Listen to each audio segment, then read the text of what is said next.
Bienvenidos nuevamente, episodio número 11, el Rodecito en Superstar Show. Aquí estamos con Adrián, como de costumbre. ¿Qué tal, Adrián?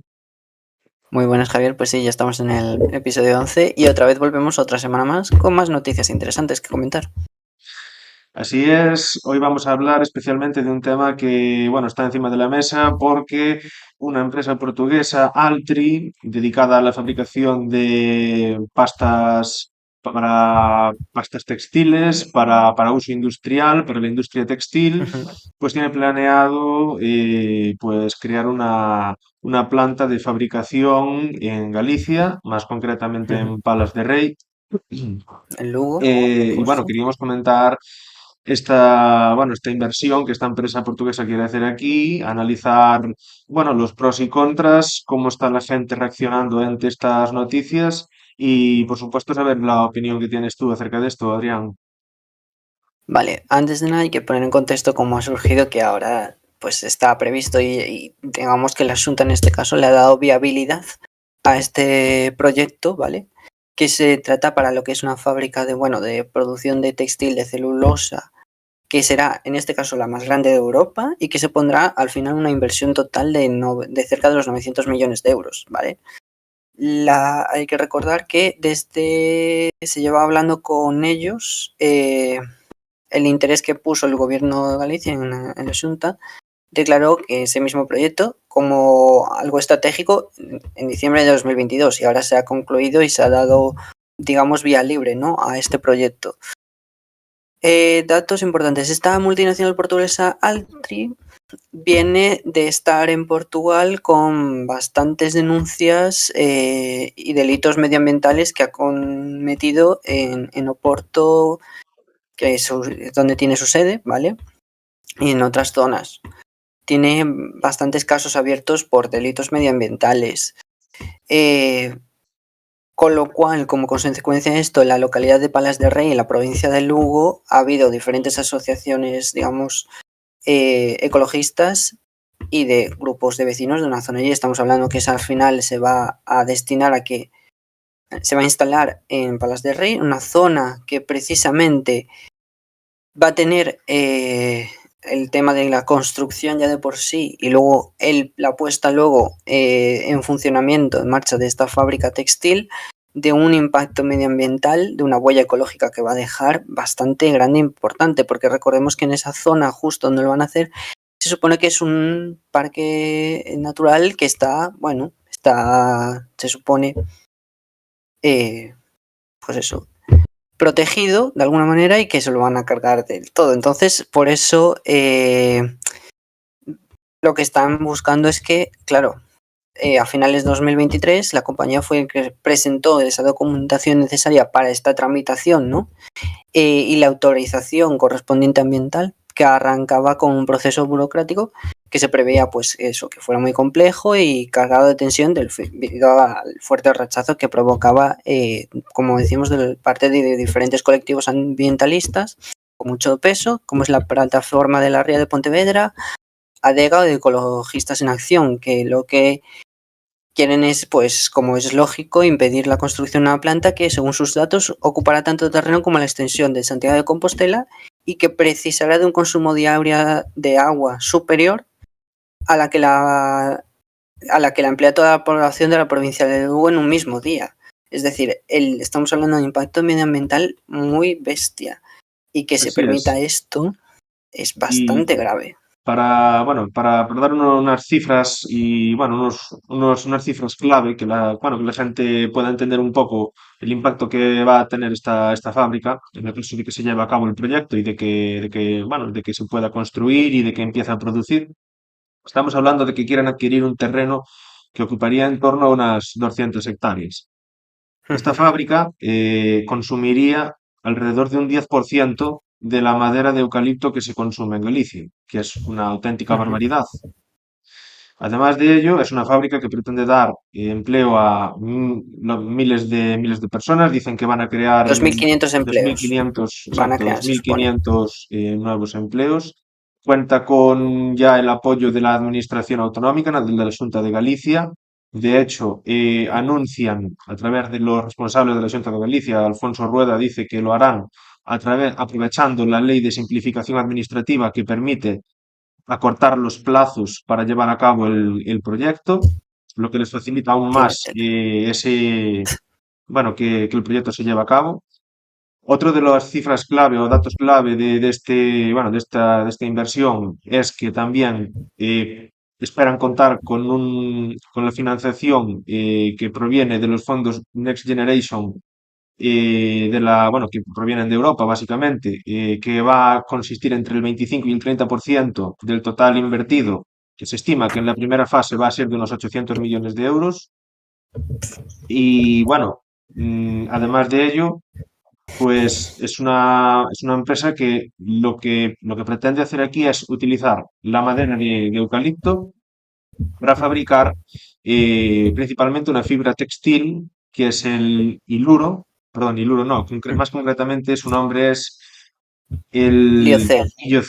iliocel, que es pues eso, una fibra textil que es una materia prima para poder producir, digamos, prendas de ropa, pues digamos, más ecológicas, un material que reduce costes a la industria textil en la fabricación de estos productos y además pues es más ecológico, menos contaminante, etc, etc.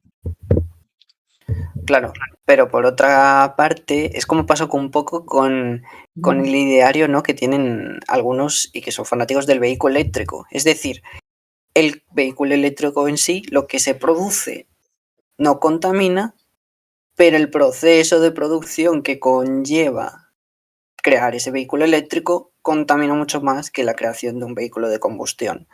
Pues en este caso es un poco lo mismo, el tejido, el fin, el producto final que se consigue hacer es bastante más ecológico que los otros productos textiles con fibras naturales o con otros procesos, pero digamos que el proceso para conseguir y llegar a tener ese material final, ese producto final, es mucho más perjudicial y al final tiene un impacto ambiental mucho más perjudicial para todo.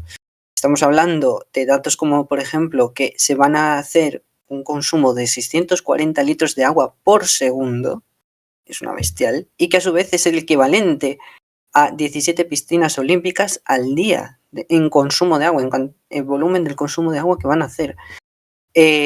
Claro, incluye además el proyecto que presentó Altri, un sistema de captación radicado en el embalse de Pontemouros, que está en Agolado, en Pontevedra, con un caudal de 46.000 metros cúbicos al día, teniendo también una estación de bombeo de agua, una estructura flotante y se prevé captar agua potable de los pozos de la finca de Quintas y del río Ulla, entre otras cuestiones. Es decir, la cantidad de recursos que se tienen que destinar naturales para y ya diarios y cada momento y por cada, pues eso, por todo este material, por cada poco de ese material, es totalmente inversamente proporcional al beneficio que luego va a generar o que puede generar el llegar a hacer y conformar todo ese producto final.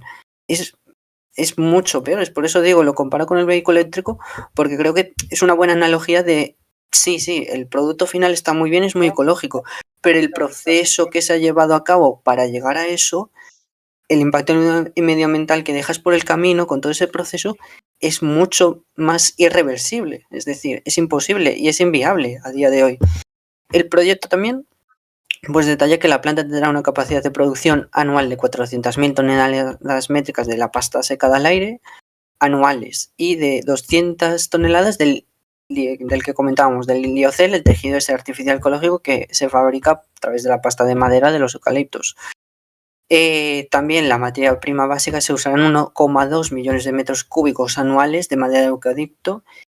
Y la verdad es que, si hablamos, por ejemplo, también del suministro eléctrico, está proyectada una línea soterrada de más de 9 kilómetros de longitud, con su origen en la subestación de Melide, en La Coruña, que transcurre también por Palas y Santiso. En cuanto a los vertidos, que eso también es otro impacto importante, se estipula que las aguas residuales que va a generar se tratarán en una estación de tratamiento con un caudal de 30.000 metros cúbicos por día. Es decir, si vemos todos estos datos en contraposición con el producto final que obtenemos, que al final vemos que el impacto es mucho mayor ecológico y hasta es decir, no solo se centra en Palas de Rey, sino que tiene que, como vemos, en destinar a recibir otra serie de suministros de energías o de materiales y materias primas, es la electricidad que es necesaria, el agua y demás, de otras zonas de Galicia que al final va a desgastar todo eso y tenemos que, con razón, los vecinos de Palas de Rey y de otras zonas y todas esas asociaciones medioambientales están muy en contra, porque es que si nos damos cuenta y vemos todos estos datos, al final nos estamos dando cuenta de que el impacto medioambiental que van a tener en las zonas pues más rurales y las zonas naturales que tenemos en Galicia y que llevamos preservando todo este tiempo va a ser devastador de aquí a unos Sí. pocos años. Tampoco habrá que esperar mucho para verlo. Sí, al final se trata de la construcción de una mega infraestructura que para su construcción va a tener que erradicar un montón de, bueno, de ecosistemas y de destrozar ecosistemas que tenemos ahora mismo en esa zona que no volverán que no van a volver a nacer.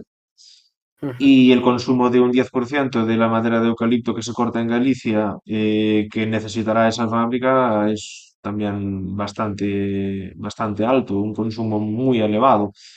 Aún así, generando 2.500 empleos nuevos, al final, ¿quién sale ganando más? La propia empresa privada con los beneficios que se puede sacar con la comercialización de de esa nueva fibra que puede tener una gran demanda en la industria textil, o, o el hecho de tener en una zona rural, en una zona natural, una mega infraestructura produciendo sin cesar 24 horas todos los días vertidos, residuos Claro. o bueno, Y ya no solo eso, consumiendo generando. la cantidad de agua y de materias primas que son necesarias también para otra serie de utilidades y de cosas al día a día que la gente de la zona y demás necesita. Es decir, no hay suficiente agua para todo eso.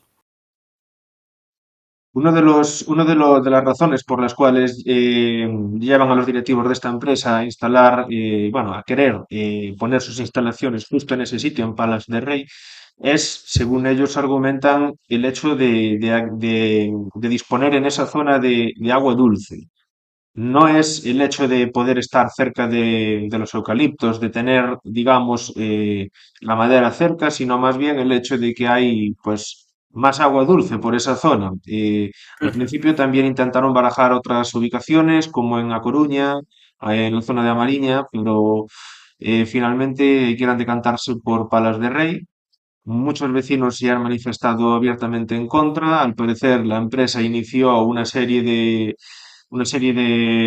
bueno, de reuniones con los distintos vecinos de las zonas afectadas, de los ayuntamientos a los cuales iban a tener que, bueno, disponer de ese territorio, pero enseguida pues empezaron a haber, bueno, enfrentamientos.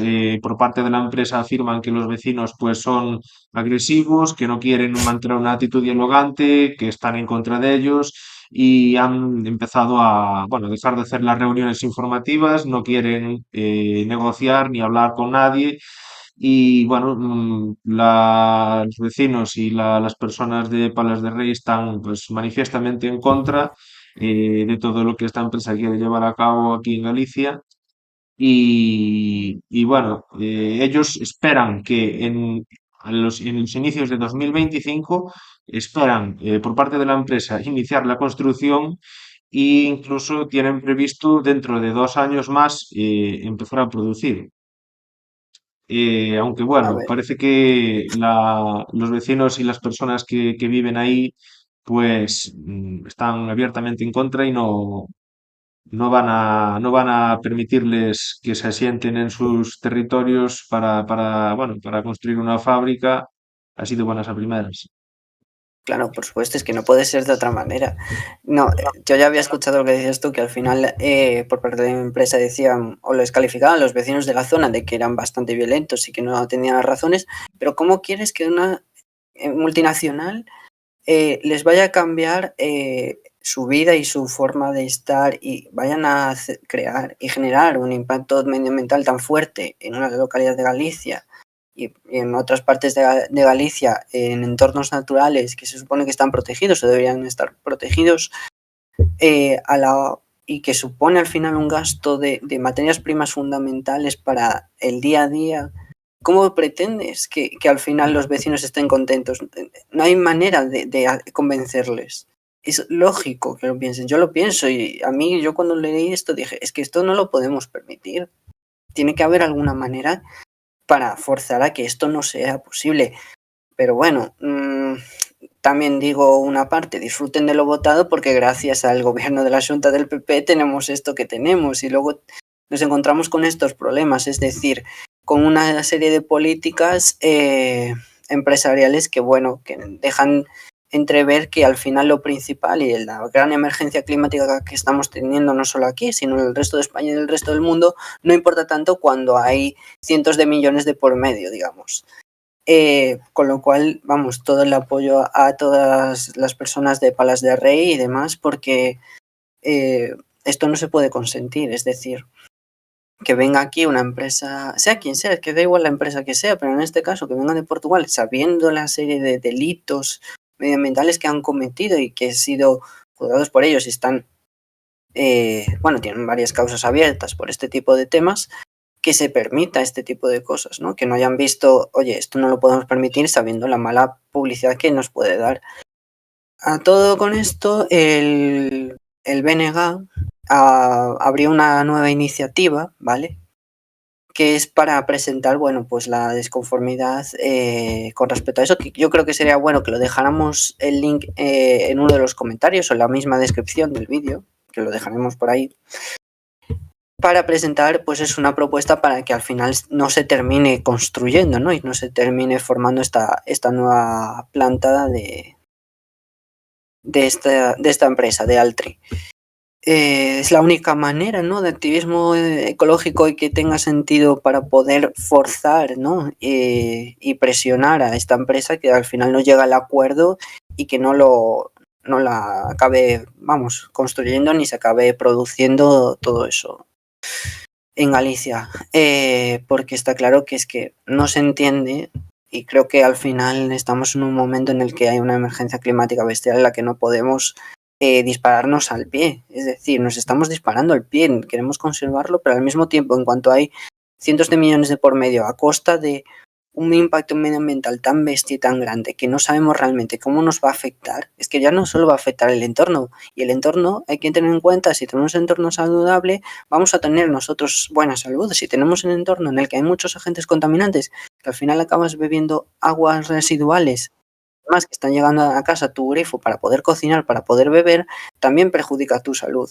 Y creo que hemos aprendido, deberíamos de haber aprendido más y haber salido mejores de venir de una pandemia, que hemos aprendido que eso es importante y el entorno en el que estás te favorece o te perjudica en tu salud. Entonces, crear conciencia desde aquí y dar un mensaje claro de que no a este tipo de políticas, no a este tipo de empresas que al final lo que, por mucho puesto de trabajo que traigan, por muchos inversión en cientos de millones que traigan a la zona, a nuestra tierra, a costa de nuestra salud, eso no se puede permitir.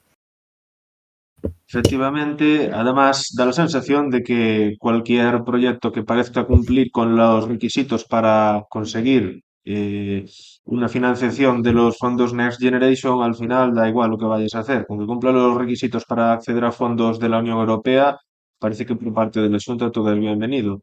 Que esa es Pero otra. creo Esa que es otra. habría que Vienen de los valorar. fondos Next Generation y están aprobados. Cuando uno de los aspectos fundamentales para que sean de los fondos Next Generation es que cumplan con una serie de medidas medioambientales claves que generen cuanto menos, bueno, una huella ecológica bestial, ¿no? Que sea lo menos posible. Pero es que esto es totalmente lo contrario. ¿Cómo se puede admitir en unos fondos europeos de Next Generation esta semejante barbaridad? No lo entiendo. No, y al menos deberían de llevar a cabo una, una buena información con todas las personas, cerciorarse de que la gente está plenamente de acuerdo y consciente de en qué consiste ese proyecto y negociar con las personas de manera que todo el mundo sepa al 100% lo que esa empresa quiere hacer y valorar si realmente es algo que puede aportar a ese territorio, que puede ser positivo, si es realmente pues ecológico, si realmente va a generar riqueza, o si por otra parte solo es una decisión que se toma pues para descentralizar la empresa, traerla a un territorio donde los costes laborales son más bajos, maximizar los beneficios, generar una fibra que es altamente demandada, no solo en Portugal o en España, sino en cualquier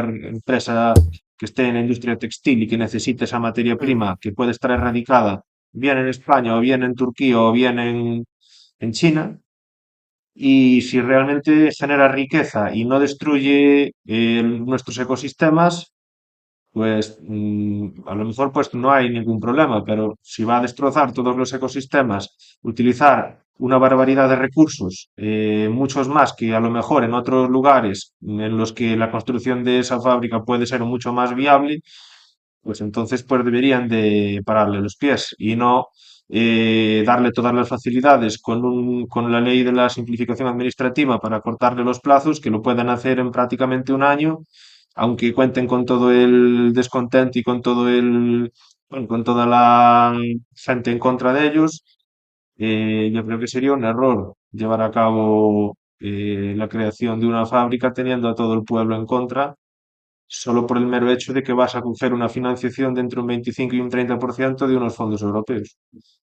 Totalmente. Y también teniendo en cuenta que si queremos apostar a proyectos que sean ecológicos o que tengan un impacto medioambiental mucho menor, anda que no tenemos aquí, y por parte de gente joven y demás, en distintas zonas y sobre todo en zonas rurales y zonas de ciudad, en cuanto a lo mejor la industria textil y otra serie de industrias que beneficien a la zona, a la localidad, que al final no están, pues eso, no tienen ni reciben ningún tipo de ayuda, como en este caso de los fondos de Generation, ni se dan a conocer de la manera que se da a conocer esto, ¿no? Ni se apuesta tanto.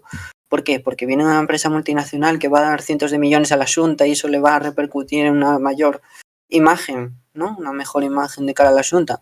Pues creo que tenemos que ser más listos y apostar por otra serie de proyectos locales que sí funcionan, que sí tienen un impacto medioambiental neutro o apenas ninguno, que sí que benefician de forma local a la ciudadanía, a las distintas poblaciones rurales, para fomentar al final otra serie de cuestiones que también son clave dentro de las problemáticas que tenemos, sobre todo en zonas rurales en Galicia. Y hay que apostar por ello, y a quien hay que darles esas oportunidades y financiar son a esos proyectos, no a una macroempresa que viene con una serie de delitos medioambientales hechos y provocados en Portugal y demás, y otros países, y sigamos haciendo como que no hay nada de esto, ¿sabes? Sigamos entrever que a pesar de eso, como hay millones de por medio, se va a hacer. Eso no se puede permitir, vamos. Está claro que, bueno, va a ser una de las cuestiones que se debatirán muchísimo en los próximos meses, esa planta de fabricación de fibras textiles y bueno, veremos lo que sucede, veremos cómo avanza esa negociación con las personas que viven en ese entorno y a ver bueno, a qué punto llega esto. Mm, Y bueno, sí. queremos también hablar en el podcast de hoy, cambiando un poco de tema, sobre la reforma que se está llevando a cabo por parte del Ministerio de Educación en lo que respecta a las pruebas de acceso a la universidad, a la EBAU, que, bueno, han cambiado un poco los criterios y ahora establecen, bueno, quitan las diferencias regionales que existían anteriormente y a partir de ahora pues hay un 10% que se va a sancionar Ujú, proveniente de, bueno, de errores gramaticales, ortográficos, textos que no tengan cohesión o coherencia.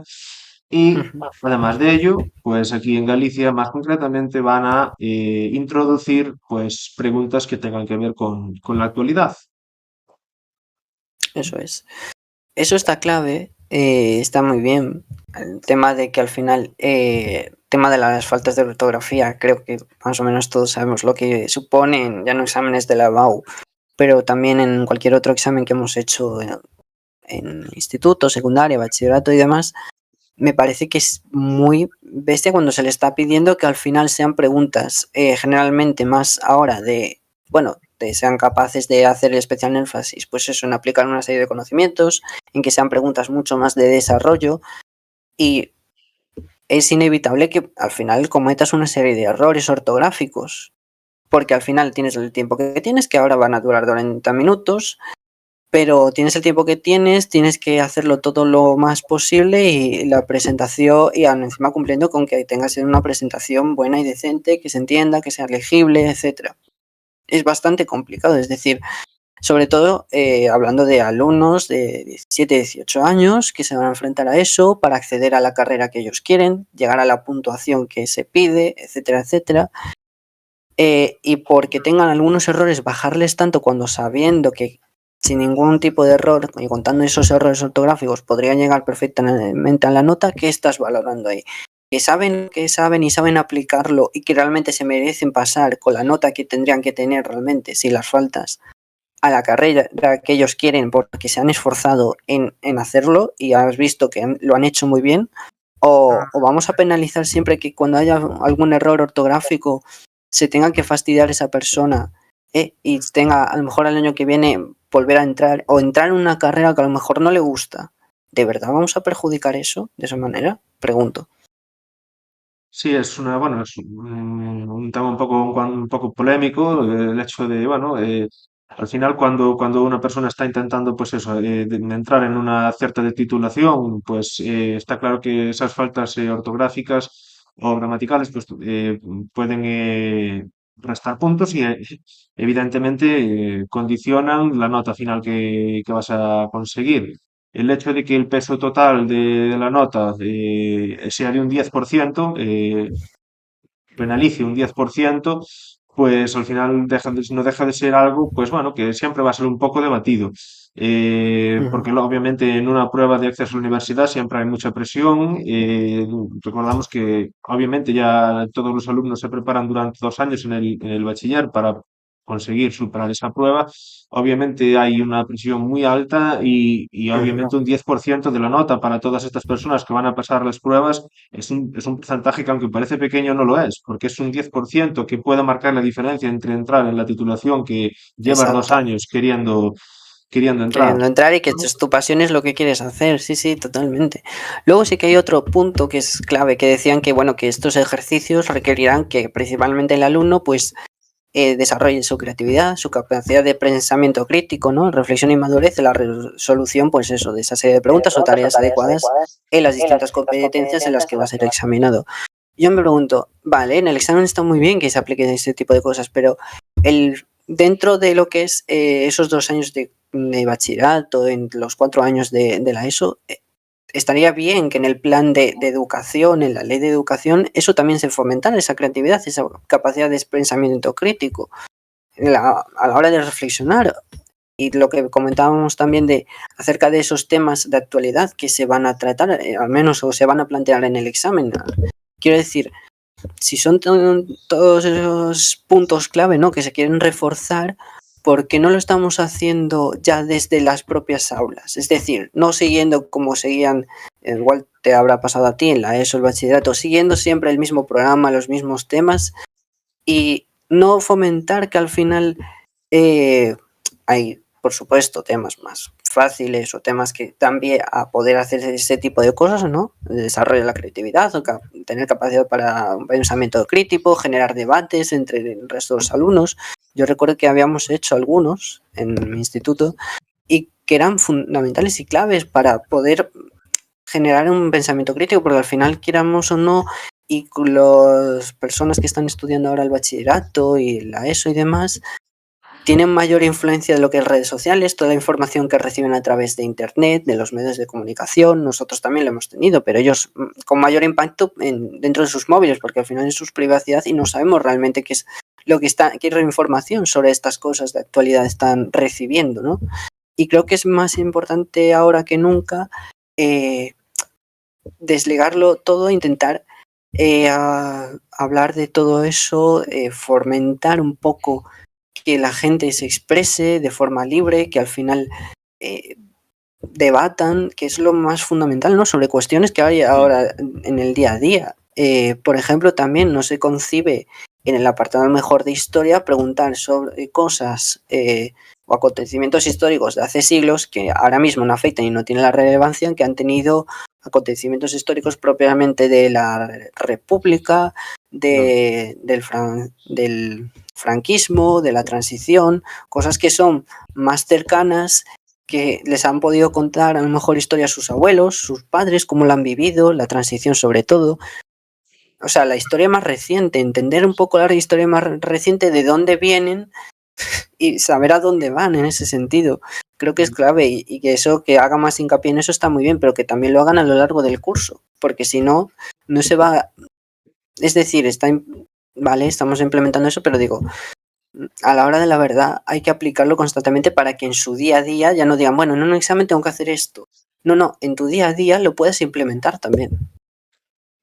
Creo que lo que dices es algo que obviamente debería ser así. El hecho de no esperar a una prueba de acceso a la universidad para pedirles esa creatividad o una serie de cosas que ya deberían de estarse realizando con anterioridad durante el bachiller. Actualmente con la ley de educación que tenemos se está intentando dar un mayor enfoque a que los alumnos consigan las competencias específicas que con el estudio de cada programa, de cada asignatura, se pretende conseguir y no tanto que memoricen. Es decir, se está intentando pues cambiar un poco esa manera tradicional de enseñar, en la cual los estudiantes con mejores cualificaciones son los que han sido capaces de memorizar mayor cantidad de conocimientos, como así ha sido tradicionalmente desde siempre, y está intentando pues cambiar ese enfoque para que las pruebas de acceso a la universidad o en general las pruebas, digamos, que son durante el bachiller, pues intenten dar una mayor valoración a aquellos estudiantes que sí son capaces o tienen las competencias bueno, que el estudio de esa asignatura te puede proporcionar, sin dejar de lado tampoco la memorización de conocimientos, pero que no sea la memorización el pilar principal de todo, porque al final sí es importante que sean capaces de memorizar para poder entender muchos conceptos teóricos que se tienen que tener para superar una prueba de acceso a la universidad. Pero el enfoque de la nueva ley es el de conseguir competencias. Yo las dudas que tengo es cómo van a valorar, cómo van a conseguir a través de una prueba escrita que esas competencias realmente se han adquirido, cómo van a conseguir que una persona sea capaz bueno, de interiorizar y ser capaz de entender y de explicar con sus palabras o bueno, sin necesidad de retener esa información en su cabeza. Acerca de, por ejemplo, cualquier tema de historia, por ejemplo, historia de España, pues lo normal sería que cualquier persona pues sepa pues qué bandos enfrentados había en la guerra civil en España. No es necesario memorizarse prácticamente todas las fechas ni la cronología de de lo que ha sucedido. Pero al menos yo lo que me gustaría saber es cómo son capaces de valorar que esas competencias que el estudio de esa asignatura te proporciona, que realmente los estudiantes las tienen. Claro. Me cuesta Habría que entender. preguntárselo a la ministra de Educación actual, que es Pilar Alegría del PSOE. Habría que preguntarle realmente cómo se va a aplicar eso. Otro tema que también, otro aspecto que me ha gustado y me ha llamado bastante la atención, que antes, pues bueno, no se podría hacer tanto de esa manera, de que en las pruebas que requieren a lo mejor utilizar calculadora y algún tipo de formulario o tabla, ahora lo podrán hacer uso de esos documentos o herramientas, digamos, auxiliares como diccionarios, como decíamos, calculadoras, formularios o tablas. Antes, salvo calculadora, que era necesario según para qué cosas relacionadas con los exámenes de matemáticas o de física o lo que tú optaras, ¿no? Eh, es, es interesante ver que al final no sirve de tanto eh, aprenderse de memoria esa fórmula y demás porque igual no la tienes a la cabeza y por eso a lo mejor te perjudica. Es decir, no hay que privar tanto como se hacía antes y lo hicieron en la educación de nuestros padres y en la nuestra de primar que lo sepas, sino de cómo lo sepas aplicar. Si tú la sabes, vale, bien, pero aplícamela en cualquier cosa. Igual no lo sabes hacer tanto y te sabes la fórmula, sí, pero aplícamela en algo. Esa capacidad de aplicar las cosas que sabemos o que se supone que sabemos, pues muchas veces, y a mí me ha pasado personalmente, yo sé que sé las cosas, a la hora de la verdad, poner un ejemplo, no te lo sé aplicar. Y realmente siento que no he aprendido, porque no he sabido aplicarlo realmente lo que se supone que sé, o lo que he tenido que saber, o lo que me he tenido que memorizar en este caso. Entonces, bueno, estaría interesante saber de qué forma, yo creo que a lo largo del curso eso va a ser más posible que se pueda evaluar bien, pero, y creo que al final el modelo que tenemos educativo, no sé si estarás de acuerdo conmigo, Javier, creo que tenemos un modelo educativo muy anticuado, en la que prevalece siempre más en cuanto a la nota final, que es lo que al final nos tiene a todos los alumnos que hemos pasado por diferentes etapas, a nuestros padres también, a nuestros abuelos, a nosotros, a los que vienen después, la carcomida a la cabeza y con la tensión de que el examen es lo importante y sacar una buena nota al examen, más allá de haber aprendido y saber aplicar las cosas que has aprendido. Creo que hay que cambiar completamente, darle un giro de 180 grados al modelo educativo que tenemos en este país, mirar que muchas veces miramos nuestro propio ombligo y por otros temas más electoralistas y digamos, ideológicos, cambiar la ley de educación porque sí, y en vez de mirar otros países vecinos de europeos, ¿qué están haciendo? ¿Qué modelo educativo están aplicando? Llevan aplicando mucho tiempo. Se pone el ejemplo siempre y se han puesto el de Finlandia, es otro modelo educativo. Se hacen proyectos, se hacen propuestas, se hacen otra serie de cosas Y en las que se puede evaluar mejor y se puede ayudar a que esas habilidades, que son habilidades al final blandas, que son súper necesarias de cara a obtener un trabajo, ¿vale? Que al final es un poco el fin último, ¿no? Uno de los fines últimos, son esenciales. sí, y además de ello también es importante que sepamos pues establecer un modelo e intentar mantenerlo por lo menos unos años, porque al final, Ujú. si cada dos, tres años estás cambiando el modelo constantemente, reformando cada poco tiempo las cosas, al final no estás haciendo nada. Porque al final, lo único, la imagen que se da es que, pues que no sabemos lo que estamos haciendo y que cada poco tiempo hay que reformar, cambiar, modificar, asignaturas nuevas, cambiar el nombre de las asignaturas. Antes, un alumno, por ejemplo, hasta los 16 años de edad, pues podía superar el curso con dos asignaturas suspensas. Ahora ya, pues da igual que suspenda dos, cinco, seis, ocho. Y cada poco tiempo reformas. Al final, yo creo que si estás constantemente haciendo ajustes, Ujú. te estás cargando el modelo en completo. Y yo creo Totalmente, que los totalmente. países que mayores tasas de éxito tienen a nivel académico, yo creo que es uno de los factores, desde mi punto de vista, pues es el que saben mantener una línea y no están haciendo ajustes prácticamente cada dos o tres años. Claro, es que la clave está ahí en no hacer cambios y ya si se hace una serie de cambios, al menos que funcione, porque es que no está funcionando nada, seguimos con un modelo muy anticuado. Entonces tenemos que buscar la manera de darle la vuelta a todo esto y no hacer tantos. Ha habido un momento al menos en mi instituto y creo que en otros tantos, que había para diferentes cursos, tres leyes aplicadas distintas de educación. O sea, cada cosa un criterio diferente. Si estabas en bachillerato era una ley, se le aplicaba una ley. Si estabas en la ESO, a cierto de primero a segundo otra ley. En tercero y cuarto otro tanto de lo mismo. Yo digo, vamos a ver en que eso no se puede permitir. No hay ningún otro país en Europa al menos que pase este tipo de cosas.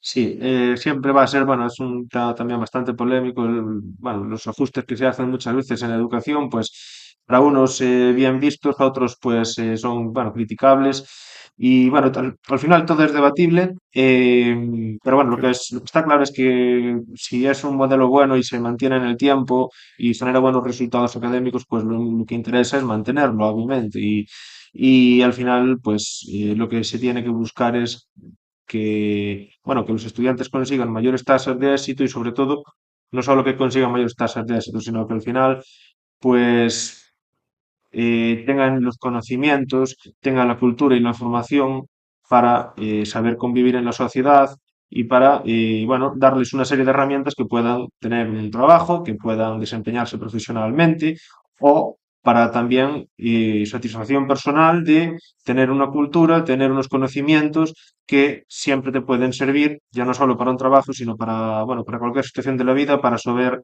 cómo ¿no? sobrellevarla o para incluso ayudar a otras personas que no tengan esos conocimientos, que también es algo que se puede sacar incluso mayor satisfacción o que incluso del propio trabajo. Totalmente. Así que, bueno, ya llegamos al final del podcast de hoy. Eh, Comentaremos para el próximo podcast probablemente. Tenemos, bueno, un episodio pendiente acerca de una conocida empresa Finsa, dedicada, bueno, a la inversión en sellos. Ujú, Ya es algo que, bueno, ya esta empresa fue intervenida judicialmente, han pasado unos 20 años acerca de esto, pero queremos volver a hablar un ujú, poco de ello. Era una empresa que, bueno, invertía no solo en sellos, sino también en obras de arte. Al final se demostró que era, bueno, una estructura piramidal donde utilizaban el dinero ujú, de los ahorradores para después seguir revendiendo esos productos.